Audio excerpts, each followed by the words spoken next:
जिथे मन मराठी तिथे आपली माय मराठी।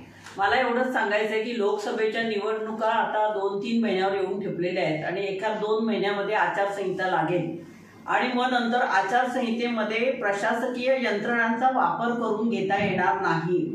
तेव्हा जेवढ्या जास्ती लोकांना आता त्रास देता येईल तो ईडी आणि सीबीआय आणि इन्कम टॅक्सच्या धाडी टाकून आयबी कडनं हे दिलं पाहिजे। हे तत्व यांनी मला वाटतं महाराष्ट्रात फडणवीसांनी जोरदार राबवलेलं आहे आणि त्याचाच एक भाग म्हणून उद्या रोहित दादांना ईडीच्या कार्यालयात बोलवलेलं आहे। आपल्याला माहिती असेल वायकर असतील, आमच्या किशोरचे पेडणेकर असतील, यांच्या पण चौकशा सुरू झालेल्या आहेत आणि चौकशींचा वेग वाढवलेला आहे। कशासाठी तर आचारसंहिता लागायच्या आत जेवढे जण आपल्या पक्षाकडे वळवता येतील तेवढे त्यांना वळवायचा त्यांचा हा नाकामयाब प्रयत्न आहे। आपल्याला आठवत असेल मागच्या निवडणुकांच्या आधी सुद्धा म्हणजे हे भाजपवाले सांगतात की आम्ही आमचा जगामध्ये एवढा मोठा पक्ष आहे आमचा की सगळीकडे आमचं नाव आहे।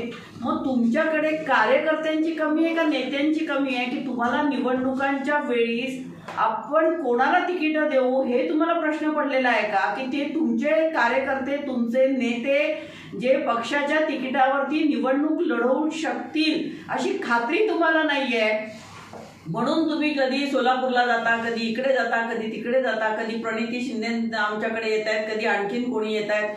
म्हणजे हे तुमचं कधी संपणार आहे की नाही? तुम्हाला ओरिजिनल भाजपचे लोक लढायला नाही आहेत का म्हणून तुम्ही ईडी आणि सीबीआयचा आणि या यंत्रणांचा वापर करून धाकधपट दाखवताय।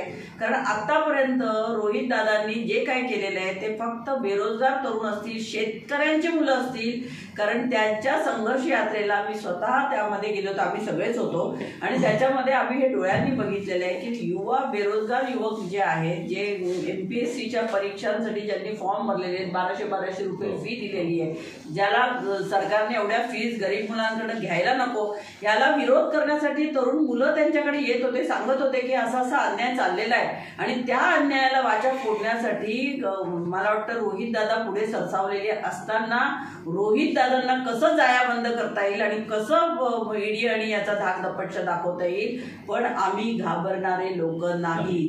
तुम्ही कितीही लोकांना अटक करा, तुम्ही किती जणांना जेलमध्ये, कारण हे तुमच्या आता ही शेवटची माणसाचा मृत्यू होतो तेव्हा ते शेवटची धकधूक राहते ना तशी राहिली आहे आणि त्याचा वापर कसा करता येईल हे बघितलेलं आहे। पण महाराष्ट्रातलं शेबडं पोरही आता ओळखून आहे तुम्हाला आणि ईडीचा जर का एन्क्वायरीची एखाद्याला नोटीस आली ते केजरीवाल बघा म्हणजे दिल्लीचे मुख्यमंत्री त्यांना सुद्धा तुम्ही ईडीच्या ऑफिसमध्ये बोलवतात कारण त्यांच्यावरती कुठला भ्रष्टाचाराचा आरोप नसताना बोलवता। म्हणजे देशातल्या प्रत्येकाला आता माहीत झालेलं आहे आणि याच्यात मला सर्वात चांगलं उदाहरण वाटतंय ममता बॅनर्जींचं की ममता बॅनर्जीने आपल्या राज्य सरकारच्या अखत्यारीत असलेल्या पोलीस दलाचा वापर करून ईडीच्या लोकांना सळो की पळो केलं।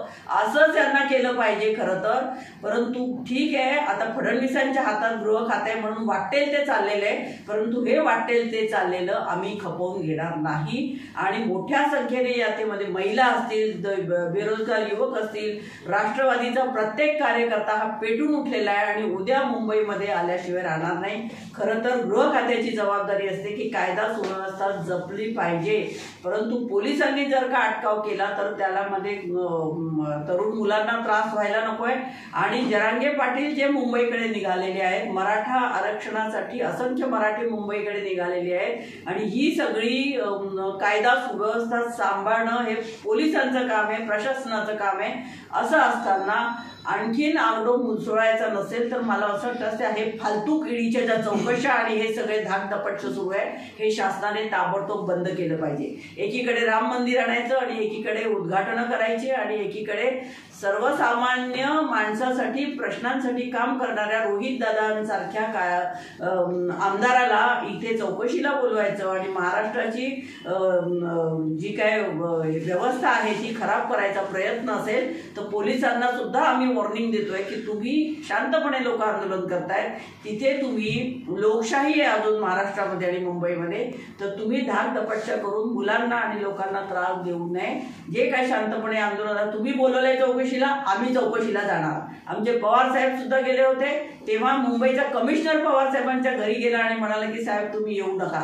तर हे अशा प्रकारे तुम्हाला नमतं घ्यावं लागतं. तेव्हा तुम्ही अशा प्रकारे धाकदपटशा म्हणून ईडीचा आणि सीबीआयचा आणि इन्कम टॅक्स आणखीन काय IB असेल या सगळ्या संस्थांना तुम्ही आवर घाला आणि त्याचा गैरवापर करणं बंद करा. हेच आजच्या आमच्या पत्रकार परिषदेमध्ये सांगायचं होतं. आणि आपण सगळ्यांनी हे जे काय आम्ही आज बोललेले ते आपल्या प्रसिद्धी माध्यमातून दाखवावं एवढी